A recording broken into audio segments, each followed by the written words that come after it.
Well, again, here we're seeing a Prime Minister who clearly has got a tin ear. He can't listen, doesn't understand and won't watch and learn from what people who live in regional or remote Australia in this instance think, want and need. It's no surprise to me, Mr Deputy Speaker, that the Prime Minister has adopted this course. But I have to say to him, why doesn't he just look at the evidence and look at what people who are involved in looking after people who are marginalised in our community, what they say about this legislation? And I want to point to a particular submission which was made to the Social Service Legislation Amendment Welfare Reform Bill 2017 by a Western Australian organisation, a very good organisation, an organisation who I have a lot of confidence in. It's the Aboriginal Health Council of Western Australia.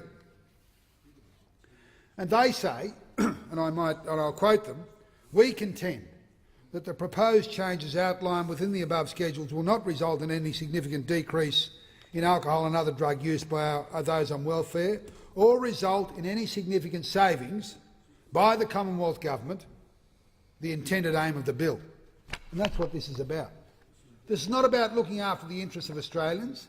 This is about cost-cutting and getting savings for the government. Because if they were fair income, they'd look at the views that have been expressed. And in this case, they say, and I agree with them, that these proposals lack an evidence-based approach to welfare reform. That's clear. The proposals do not provide a culturally safe and appropriate service model. That's also clear. The proposals are not in line with the National Drug Strategy and various other Commonwealth and state alcohol and other drug strategies. Now, you would think, would you not, that if you were going to administer this sort of approach on drug use or the abuse of drugs, you'd actually go to the drug strategy that this government is actually proselytising. Oh, but oh no, that's irrelevant to this approach. And as I say, this Prime Minister, who ought to know better, who parades himself around as a true Liberal, instead of listening to the concerns of people who know, closes his mind with a very blinkered approach, pushed, no doubt, by those on the right-wing rump of the Liberal Party and in the National Party. The proposals are, and they go on to say, the proposals are effectively punitive responses that do little to address what is essentially a health-related issue, which it is.